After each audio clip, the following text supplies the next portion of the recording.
کہ معاملہ خاصا دیر سے پینڈنگ ہے اور جو موجودہ صورتحال ہے ہمارے عدالتی نظام کے اس کو بہتر کرنے کے لیے ترامیم کچھ ضروری ہیں، اور ایسے میں یہ کہا جا رہا تھا کہ بہتر ہوگا، پاکستان کے لیے بھی بہتر ہوگا، عدلیہ کے لیے بھی بہتر ہوگا کہ جو معاملات ہیں وہ افہام و تفہیم کے ساتھ اور پورے اتفاق رائے کے ساتھ آگے بڑھیں۔ تو اس ساری صورتحال میں کیونکہ مذاکرات بھی ہو رہے ہیں، خصوصی کمیٹی کا اجلاس بھی ہو رہا ہے جہاں پہ بریفنگ بھی دی گئی ہے، اس ساری صورتحال میں اچھی خبر سامنے آئی کہ اپوزیشن رضامند ہوئی ہے کہ آئینی عدالت کے قیام کے لیے مشروط حمایت کا فیصلہ سامنے آیا ہے۔ ذرائع کی جانب سے یہ بتایا جا رہا ہے، یقینی طور پر یہ اچھی خبر ہے اس صورتحال میں کہ اپوزیشن نے آئینی عدالت کی قیادت کے لیے مشروط حمایت کا اعلان کیا ہے۔ ذرائع کی جانب سے یہ بتایا جا رہا ہے اپوزیشن کا آئینی عدالت کے قیام کے لیے مشروط حمایت کا اہم فیصلہ سامنے آیا ہے۔ اسامہ اقبال سے اس حوالے سے بات کریں گے۔ اسامہ بتائیے گا، مشروط حمایت کا فیصلہ سامنے آیا ہے، کیا اپڈیٹس ہیں آپ کے پاس؟ جی بالکل، دیکھیں پاکستان تحریک انصاف نے یہ جو آئینی عدالت تھی اس کے حوالے سے مشروط حمایت کا اعلان کیا ہے۔ پاکستان تحریک انصاف نے یہ تحفظات کا اظہار کیا ہے کہ جو آئینی عدالت بنائی جائے گی اس میں ججز کی تقرری اور جو ان کی ایکسٹینشن کے حوالے سے جو بھی بات تھی وہ بالکل معیار کے مطابق ہوگی اور انصاف کے جو اصول ہوں گے ان کے مطابق ہوگی، اور جو میرٹ پہ چیز ہوگی وہ کی جائے گی۔ ججز کی تقرری جو ہے وہ میرٹ پر ہونی چاہیے، یہ انہوں نے اپنے تحفظات کا اظہار کیا ہے۔ اور جو آئینی عدالت کا قیام تھا اس کے حوالے سے مشروط انہوں نے حمایت کا اعلان کیا ہے۔ اس کے علاوہ جو پاکستان تحریک انصاف ہے اس نے جو آج کا یہ جو آئینی ترامیم کے حوالے سے جو مجوزہ پیش ہونا تھا اس کو ایکسٹینڈ کرنے کے لیے بھی تجویز دی ہے کہ اس کو آگے لے جایا جائے، تھوڑا سا مشاورت کے لیے ہمیں تھوڑا وقت دیا جائے اور اس پر سوچنے کے حوالے سے ہمیں تھوڑا سا ٹائم چاہیے، اور مولانا فضل الرحمان نے بھی ان کی بات کی حمایت کی ہے اور تھوڑا سا وقت مانگا ہے کہ اس کو تھوڑا سا آگے کیا جائے، ابھی مشاورت کے لیے ہمیں وقت درکار ہے۔ جی اسامہ، ساری صورتحال میں یقینی طور پر یہ اچھی خبر ہے، یہ بھی بتائے گا کہ اس جو ساتھ دینے کا فیصلہ کیا اپوزیشن کی جانب سے اور آئینی عدالتوں کے حوالے سے کوئی ڈیٹیل شیئر کی گئی، کوئی خبر کمیٹی سے باہر آئی؟ دیکھیے ابھی اس حوالے سے تو پراپر خبر باہر نہیں آئی، لیکن جو ذرائع ہیں ان کا یہ کہنا ہے کہ مشروط جو حمایت ہے اس کا اعلان کیا گیا ہے اور جو ججز کی تقرری ہوگی وہ میرٹ کے حساب سے ہوگی اور میرٹ پر ہوگی، اور جو بھی بندہ اہل ہوگا اس کو ہی لگایا جائے گا۔ یہ ابھی مین جو ہے وہ ایک خبر جو ہے وہ اندر سے آئی ہے ذرائع سے ہمارے، اور جو انہوں نے وقت مزید مانگا ہے وہ بھی اسی حوالے سے مانگا ہے کہ مزید جو شرائط جو اس میں آئینی ترامیم ہے ان کے حوالے سے مزید جو ہے وہ مشاورت کریں گے اور پھر اس کے بعد اس کو پیش کیا جائے۔ جی ٹھیک ہے، بیورو چیف اسلام آباد عامر الیاس رانا صاحب ہمارے ساتھ موجود ہیں۔ عامر صاحب کہیے گا، کابینہ کا اجلاس کل تک ملتوی کر دیا گیا ہے، اس کا مطلب ہے بات کل تک چلی گئی؟ جی بالکل، اب تو یہ طے ہو گیا، کیونکہ ایک طرف جب کنسنسس ایوالو ہونے کی خبریں آ رہی ہیں جو اسامہ اقبال بھی ابھی بتا رہے تھے اور ہم بھی یہ بات کر رہے تھے کہ اس کمیٹی کو جب مینڈیٹ دیا گیا ہے جس کے اندر اس حکومت کے آنے کے بعد پہلی دفعہ پی ٹی آئی کنٹینیوسلی ایک کمیٹی کی میٹنگ میں شرکت کر رہی ہے۔ بنیادی طور پہ وہ کمیٹی اراکین کے استحقاق کے حوالے سے تھی، توہین پارلیمنٹ کے حوالے سے تھی، لیکن اس کے اندر سیاسی طور پہ اب یہ جو آئینی ترامیم کا مسودہ ہے اس کو بھی شامل کر لیا گیا ہے اور پی ٹی آئی اس کا بائیک آؤٹ نہیں کر رہی، اور اس کی واحد وجہ مولانا فضل الرحمان نے دونوں طرف سے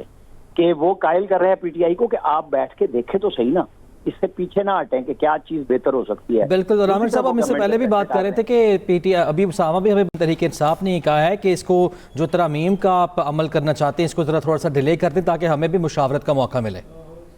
یہ بالکل وہی بات جو آپ نے سوال بھی کیا تھا کہ کیا عمران خان صاحب سے وہ نہیں پوچھیں گے، تو مشاورت تو انہیں اپنے لیڈر سے کرنی ہے اور اس کے لیے گورنمنٹ تمام پلیٹ فارم مہیا کرے گی۔ پہلے بھی صبح 7 بجے اگر اعظم سواتی جا کے وہاں پہ ان سے ملتے ہیں اور اناؤنس کرواتے ہیں خان صاحب کی طرف سے کہ جی ہاں آج وہ کا ہونے والا 22 اگست کا جلسہ ملتوی کر دیا گیا ہے، تو یہ بھی پاکستان کے لیے یہ کام ہونے جا رہا ہے کہ بھئی ہاں اگر پی ٹی آئی یہ سمجھتی ہے کہ ان کے ساتھ جو گفتگو مولانا فضل الرحمان کے ذریعے اور براہ راست کمیٹی میں جو مسودہ سامنے آیا ہے یا پوائنٹ سامنے آئے ہیں اس کے اوپر وہ سوچنے کا وقت لینا چاہ رہے ہیں، تو پھر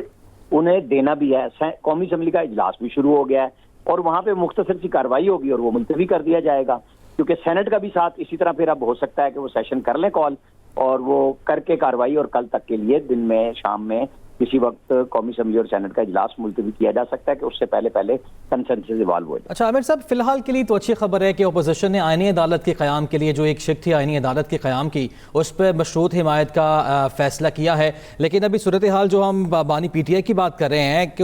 اور بانی پی ٹی آئی کی مزاج کو جانتے ہوئے، ان کی سیاست کو جانتے ہوئے، آپ کو کیا لگتا ہے جب یہ سارے رہنما ان کے پاس جائیں گے یہ تفصیل لے کے، ان کا جواب کیا ہوگا؟ دیکھیں اگر وہ انکار بھی کر دیں تو مولانا فضل الرحمان کے پاس یہ جواز موجود ہوگا کہ دیکھیں آپ مسلسل میرے پاس آ رہے تھے, میں آپ سے پیچھے نہیں ہٹا اور آپ کو چھوڑ کے گورنمنٹ کے ساتھ کسی آئینی ترمیم پہ آپ کے بغیر نہیں گیا, لیکن چونکہ اب جن چیزوں کو یہ خبر درست ہوتی ہے اور وہ کہتے ہیں کہ ہاں ہم خان کے پاس گئے اور عمران خان نے نہیں مانا, تو مولانا فضل الرحمان صاحب کے پاس بالکل واضح جواب ہوگا کہ ٹھیک ہے اگر آپ ماننے کے بعد کہ یہ بات درست ہے اور اس کو ہونا چاہیے تھا, اگر آپ اپنے لیڈر کو قائل نہیں کر سکتے تو پھر مجبوری ہماری بھی کوئی نہیں ہے کہ ہم ان کے ساتھ ہی ضرور جائیں گے, پھر وہ گورنمنٹ کے ساتھ ووٹ کر سکتے ہیں, کیونکہ اصولی طور پہ وہ یہ کہہ چکے ہوئے ہیں کہ آئینی طور پہ جو عدالتی اصلاحات کرنی ہیں ہم اس میں جا سکتے ہیں اگر ہمارے ساتھ چیزیں شیئر ہوں گی. یہ مولانا فضل الرحمان کا آن ریکارڈ بیان ہے. اس سے پہلے وہ فارم 45 اور 47 کی بحث کو ختم کر چکے کہ اب اسی پارلیمنٹ کو چلنا ہے. تو ان چیزوں کو دیکھیں تو ایک کنسنسس گورنمنٹ کی اتحادی پارٹیوں نے مل کے یہ تو بنا لیا کہ مولانا فضل الرحمان ان کا ساتھ دینے کے لیے تیار ہیں. اسی بنیاد پہ یہ دعویٰ بھی کیا گیا تھا کہ چند آزاد اراکین کے علاوہ ہمارے پاس ان کو لے کے ہمارے پاس آئینی ترمیم کے لیے 2/3 اکثریت دونوں ایوانوں میں موجود ہے, اور یہ ایک مثبت پیش رفت ہے. اب اس کو خان صاحب اگر نیگیٹو کر بھی دیتے ہیں ویٹو پاور یوز کر کے, تو پی ٹی آئی نے تو انہی کے ساتھ جانا ہے, تو اس میں بھی کوئی ہوتا نہیں ہے. حکومت اور اپوزیشن اسی حصہ ہے پارلیمنٹ کا کہ کوئی حمایت کرتا ہے کوئی مخالفت کرتا ہے. ہاں پی ٹی آئی کے لیے جو بات شروع سے ہو رہی ہے کہ وہ کہہ رہے ہیں کہ اگر آپ یہ کریں گے کہ اس کے اندر قاضی فائز عیسیٰ کو کوئی راستہ ہوگا تو ہم ایجیٹیشن کریں گے, اسٹریٹ پاور یوز کریں گے, تو وہ راستہ تو ہر سیاسی جمہوری جماعت کا حق ہے کہ وہ اس کو کس طریقے سے اختیار کو استعمال کرتی ہے اور حکومت اسے کیسے ہینڈل کرتی ہے. یہ آنے والے دنوں میں پتہ چلے گا, لیکن اس وقت یہ ایک اچھی بات ہے کہ راستہ کچھ نکلنے کی کوشش ہوئی ہے. یہ نہیں آج لفظ آیا کہ جی بلڈوز کر کے سب کچھ کر دیا, یہ ہونا ہے کل یا پرسوں بھی یہی کام ہونا ہے, لیکن پھر یہ نہیں کہا جا سکے گا کہ جی دیکھیں بات عامر صاحب معجزہ ہو سکتا ہے کہ جس خدشے کا اظہار آپ کر رہے ہیں یہ ہونا ہے لیکن شاید نہ ہو. یہ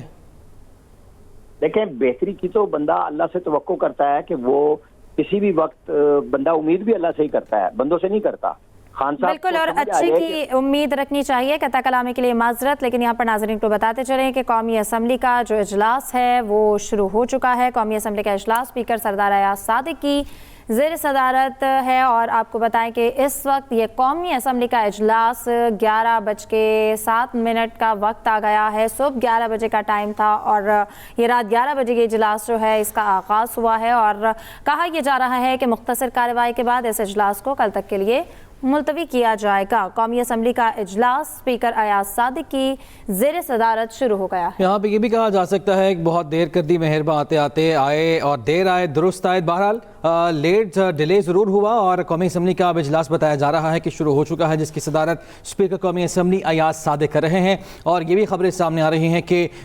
جو اس کی اسمبلی کی کارروائی ہوگی اس کو شارٹ رکھا جائے گا, کیونکہ صبح 11 بجے کا ٹائم دیا گیا تھا, صبح سے ہی ڈیلے ہوتا رہا. پھر ہم نے یہ بھی دیکھا کہ 10 بجے کا ٹائم دیا گیا, 10:30 بجے کا ٹائم دیا گیا, 11:07 پہ خبر آئی کہ قومی اسمبلی کا اجلاس شروع ہو چکا ہے, جس کے مناظر بھی آپ ملاحظہ کر رہے ہیں. جو معزز ممبران ہیں وہ اپنی سیٹوں پر براجمان ہیں اور اس اجلاس کی صدارت جو کر رہے ہیں وہ اسپیکر قومی اسمبلی کر رہے ہیں. اور آپ کو بتاتے چلیں کہ قومی اسمبلی کا اجلاس اس وقت شروع ہو چکا ہے, اور اس ساری صورتحال میں اچھی خبر یہ بھی سامنے آئی ہے کہ خصوصی کمیٹی کا جو اجلاس ہوا اس کے بعد یہ فیصلہ سامنے آیا کہ اپوزیشن جماعتیں آئینی عدالت کے قیام سے متعلق آئینی ترمیم کا مشروط ساتھ دینے جا رہی ہیں. اپوزیشن کا آئینی عدالت کے قیام کے لیے حکومت کی مشروط حمایت کا فیصلہ سامنے آیا ہے. اس کے ساتھ ساتھ اپوزیشن جماعتیں آئینی عدالت کے قیام سے متعلق جو ہے وہ حکومت کا ساتھ دینے جا رہی ہیں. ساری صورتحال میں یہ اچھی خبر ہے, اور ابھی جو مناظر آپ ملاحظہ کر رہے ہیں قومی اسمبلی کا اجلاس اسپیکر ایاز صادق کی زیر صدارت شروع ہو چکا ہے. جی آپ کو بتائیں کہ خصوصی کمیٹی کا یہ اجلاس جاری تھا, جس سے یہ ایک اچھی خبر سامنے آئی ہے کہ اپوزیشن کی جانب سے آئینی عدالتوں کے قیام کے حوالے سے جو فیصلہ تھا اس کی مشروط حمایت کا یہ فیصلہ کہا گیا ہے, اور اس وقت اپوزیشن کا آئینی عدالت کے قیام کے لیے مشروط حمایت کا فیصلہ سامنے آیا ہے. اور اب دیر کرتے کرتے آخرکار قومی اسمبلی کا جو اجلاس ہے وہ شروع ہو گیا ہے. تلاوت قرآن پاک سے اس اجلاس کا آغاز ہوا, اور یہ اجلاس اسپیکر ایاز صادق کی زیر صدارت اس وقت جاری ہے, اور کہا جا رہا ہے کہ اب یہ مختصر کارروائی کے بعد اس اجلاس کو کل تک کے لیے ملتوی کر دیا جائے گا. اس سے پہلے خصوصی کمیٹی کا یہ اجلاس ہوا جس سے خبر سامنے آئی کہ اپوزیشن جماعتیں آئینی عدالت کے قیام سے متعلق آئینی ترمیم کا مشروط ساتھ دیں گی.